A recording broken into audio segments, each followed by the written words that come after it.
Halo semuanya, perkenalkan nama saya Riva Listiani Mutia dari kelas 11 IPA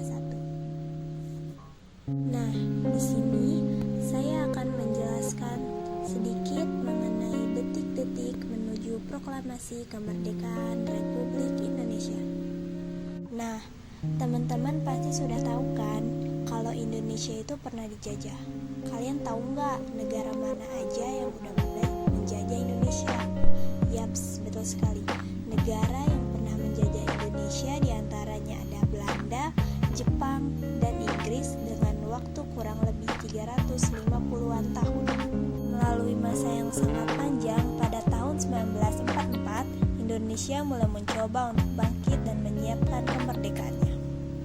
Nah, sekarang kita masuk ke kronologi proklamasi kemerdekaan Republik Indonesia. Yuk langsung aja tonton videonya sampai habis. Check it out. Pertama yaitu persiapan kemerdekaan.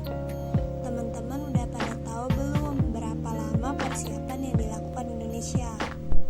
Ya, persiapan yang dilakukan Indonesia yaitu sejak 5 bulan sebelumnya, tepatnya pada 1 Maret 1945, dan di tanggal ini juga dibentuklah BPUPKI atau Badan Penyelidik Usaha-Usaha Persiapan Kemerdekaan Indonesia, atau dalam bahasa Jepang disebut Dokuritsu Junbi Kosakai.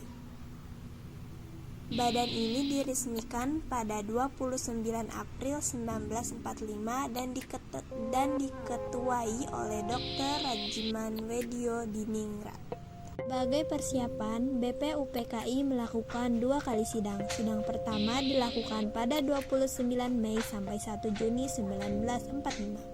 Sidang ini menghasilkan rumusan dasar negara Indonesia yaitu Pancasila yang dikemukakan oleh Mr. Supomo, Mr. Muhammad Yamin, dan Insinyur Soekarno. Itulah mengapa tiap 1 Juni sekarang kita peringati sebagai hari lahirnya Pancasila. Sebagai tindak lanjut, pada 22 Juni 1945 dibentuk panitia kecil sebanyak 9 orang yang disebut juga Panitia 9 dan mengatakan konsep Pancasila. Hasil ini dikenal sebagai Piagam Jakarta atau Jakarta Charter. Sidang kedua dilakukan pada 10 sampai 14 Juli 1945 menghasilkan rumusan Undang-Undang Dasar lengkap dan pembukaannya. Pada tanggal 7 Agustus 1945, BPUPKI diganti menjadi PPKI atau Panitia Persiapan Kemerdekaan Indonesia atau Dokuritsu Junbi Inkai dalam bahasa Jepang. Panitia ini berjumlah 21 orang dan tugasnya adalah mempersiapkan kemerdekaan Indonesia. Yang kedua yaitu berita kekalahan Jepang. Pada Perang Dunia Kedua juga membawa dampak buruk bagi Jepang. Salah satunya adalah peristiwa pengeboman kota Hiroshima dan Nagasaki di tanggal 6 dan 9 Agustus 1945. Peristiwa ini mendorong Jepang untuk menyerah tanpa syarat kepada sekutu pada 15 Agustus 1945.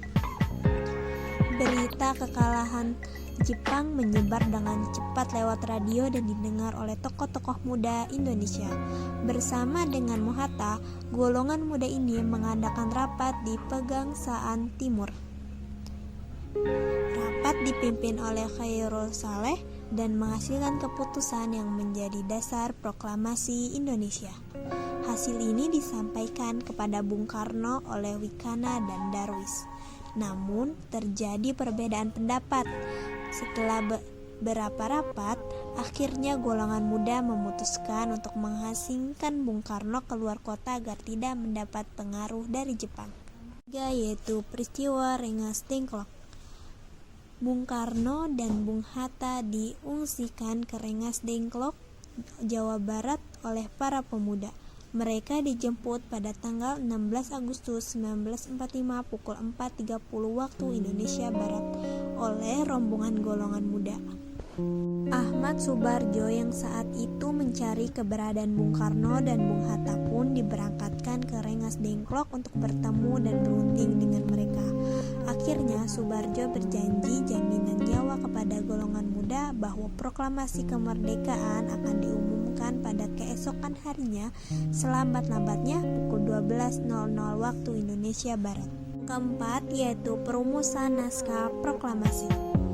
Dari Rengas Dengklok, rombongan tiba kembali di Jakarta pada pukul 23.30 waktu Indonesia Barat. Setelah sampai di tempat, Bung Karno dan Bung Hatta memutuskan untuk istirahat sebentar di rumah masing-masing. Setelah itu, Soekarno dan Hatta pergi ke rumah Laksamana Tadashi Maeda. Sebelum merumuskan naskah proklamasi, Soekarno dan Hatta menemui Mayor Jenderal Nishimura untuk menanyakan sikapnya mengenai proklamasi kemerdekaan.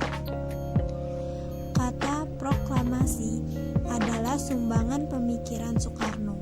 Kalimat pertama adalah sumbangan pemilikan Ahmad Subarjo dan kalimat terakhir merupakan sumbangan pemikiran Hatta. Teks itu kemudian diberi saran dan sedikit perubahan oleh Soekarni lalu diketik oleh Sayuti Melik. Teman-teman, kalian tahu gak sih di mana pembacaan teks proklamasi itu dilaksanakan? Teks proklamasi itu tadinya ingin dilaksanakan di lapangan Ikada. Namun karena Bung Karno merasa jika diadakan di tempat yang luas dan ramai, hal itu dapat menimbulkan bentrokan antara rakyat dengan pihak militer Jepang. Kemudian ia mengusulkan untuk menyelenggarakan proklamasi di rumahnya di Jalan Pegangsaan Timur nomor 56. 5, yaitu Proklamasi Kemerdekaan Republik Indonesia. Detik-detik menuju proklamasi kemerdekaan Republik Indonesia semakin dekat. Setelah disepakati, proklamasi akan dibacakan pada pukul 10.00 waktu Indonesia Barat di rumah Insinyur Soekarno. Pagi harinya, rumah Soekarno sudah didapati oleh banyak orang. Sudanko Latif Hadraningrat menugaskan anak buahnya untuk berjaga-jaga di sekitar rumah Insinyur Soekarno. Pemekaran bendera dilakukan oleh S. Suhut dengan bantuan Sudanko Latif Hadraningrat. Bendera merah putih yang dikibarkan dijahit oleh Fatmawati, yaitu penyebar luasan berita proklamasi Republik Indonesia. Berita proklamasi disebarluaskan melalui siaran radio dari kantor berita Domei. Karena mendengar berita ini, pihak Jepang melarang penyiaran berita proklamasi itu.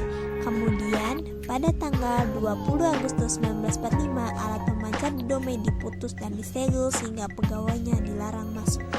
Para pemuda kemudian membuat alat pemancar baru yang mereka ambil dari alat-alat pemancar dari kantor berita Domei. Oke, itu saja penjelasan sedikit dari saya, kurang lebihnya mohon maaf. Wassalamualaikum warahmatullahi wabarakatuh.